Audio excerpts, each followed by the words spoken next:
independent, but I'm affiliated with the Underground News Network, AlternativeMediaNetwork.tv. Okay, and you are a Ron Paul supporter. I'm a Ron Paul supporter and then some. Okay. What comments do you have regarding Ron Paul's withdrawal from the Republican convention? You know, what's interesting about the Ron Paul movement is it's brought so many people together that have these liberty ideals they would like to see fulfilled in this nation. So I think this is also a test for those that have supported Ron Paul to move the liberty movement forward beyond the November 2012 timeframe. And I think that the solution to that is not necessarily in the political arena, although it's in the political spotlight where Ron Paul is to bring up the issues in the Fed. Immediate withdrawal of the troops. So it's complicated and disappointing for a lot of Ron Paul supporters, but I hope a lot of them take the baton and move forward with this and not just expect one person to fulfill this freedom destiny that I don't feel that we have the right to experience this nation no matter how bad things are. So it's going to be a test of will and spirit and passion to see if the quote-unquote Ron Paul liberty movement can push things forward from here on out. Do you have any inclinations to leave the RNC because your top guy decided to withdraw? What inclinations do you have to leave? Well, I think the electoral process is completely rigged, and that's from a personal opinion. I think a lot of us woke up to that back in 2000 when George W. Bush became the president, junior that is, and we saw a lot of allegations of vote fraud out of what state? Florida, where Jeb Bush was the president at the time. And so I think for a lot of us that are Ron Paul supporters, we're here to spread the message and connect with other aware individuals, and that is also powerful and will exist outside of whatever is happening in this building.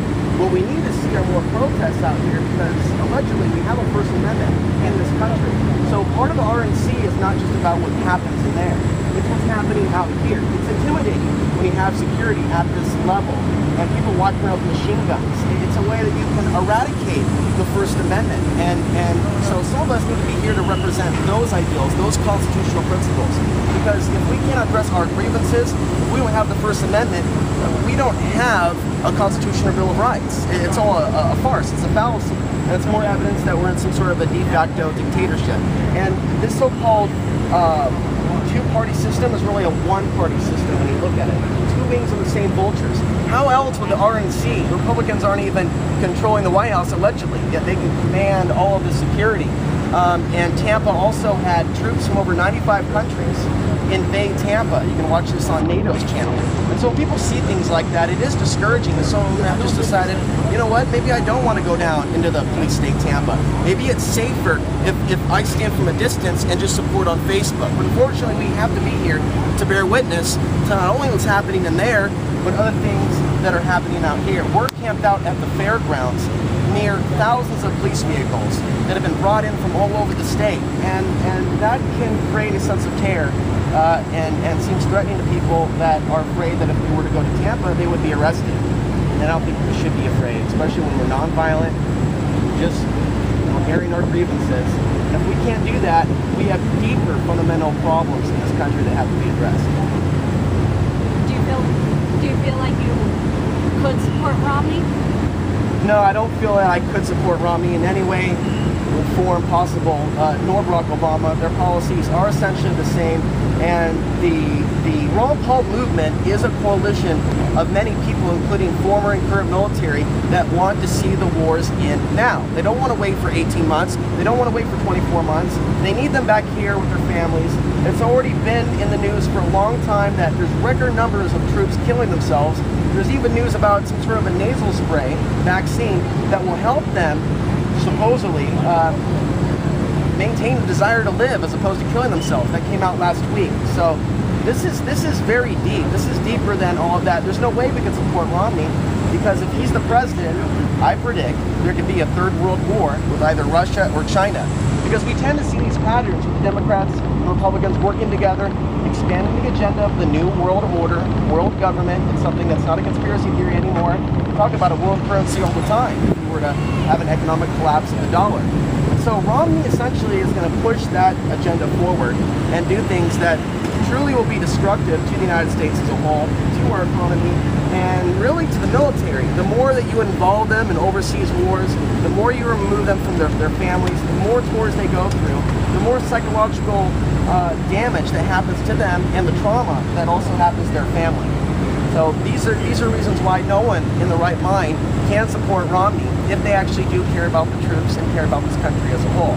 We definitely want to see our military strong, but just not involved in all these foreign operations and immoral wars that have resulted in millions of dead bodies in Iraq and Afghanistan. We can also add Libya to that, and we're also right now looking at intervention in Syria that possibly is on the way. It's all destructive to our economy, our Constitution.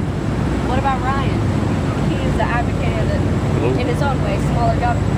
There is involvement in the budgetary. Right. Do you find him in any way? I can try to get over there. Can you guys? Can you guys hang for me? I'll be there. I'll be there in a few minutes. I'm working my way over. There are people that Ron Paul has also endorsed that has caused some people to become very upset and Campaign for Liberty. They're going in different directions that allegedly are to support the liberty movement, but there are questions being asked. There are questions being asked about Ted Cruz, who likely will be speaking here. There are questions about why did Rand Paul endorse Mitt Romney? Is this just simply for political leverage, or is there some other deal behind the scenes that has taken place?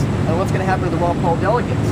Is there some sort of manipulation that's going to take place to get them to place their bets, their votes with Romney? So we want accountability in government. We may support somebody, but that doesn't mean that we support everything that they do and that we're just going to be mindless sheeple, mindless drones, just co-signing what they're doing because their soundbite sound good. Ron Paul movement was brought together by people that just know too much.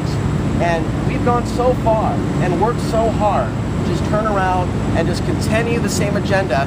We don't want to be like Obama supporters and just say because he says something a certain way, and I'm talking about Mr. Paul Ryan now, that they're going to get our support. Paul Ryan doesn't have my support, and he's also said a few controversial things. So I see him as an infiltrator. And there are a lot of them out there that are in the liberty movement that have liberty ideals, but they still think they can be with the lesser of two evils. When I hear someone say that, when I hear someone push that message, it raises other questions as to how legitimate they actually are. If they're honest, or if they're just blatantly lying to people to get support. There's a lot of people just trying to line their own pockets and move up the political ladder. And we've got to be vigilant when those things happen. Keep it about the issues, look at their voting record, and don't be swayed by how beautiful and sexy and magical the rhetoric seems to be. Okay. You predicted that there will be a large write-in of Ron Paul when the election happens. Well, people just write him in rather than vote for either Romney or Obama. Oh, well, you can watch the Tampa police videos, training videos on YouTube, and it makes you wonder, what are they really training for? I think some of them are training to be the agent provocateurs because we've seen this at protests so many times in so many cities, and there's a lot of police corruption in Florida. So without a doubt, I would say some police have come down here for a fight. I don't think Ron Paul supporters as a whole are going to cause anything violent, and I think anytime we do hear about something, we need to take a little bit closer at those individuals. We do know that some protests attract groups like the Black Bloc, which is also called a group based on a tactic as opposed to a group itself. And I've seen time and time again people calling for violence from some of these anarchist groups, and supposedly they are here in large numbers as well, although we don't see them here. So it's important for independent bloggers and reporters and mainstream as well to document anything that is suspicious in the crowd, because sometimes things are started to invoke that police response.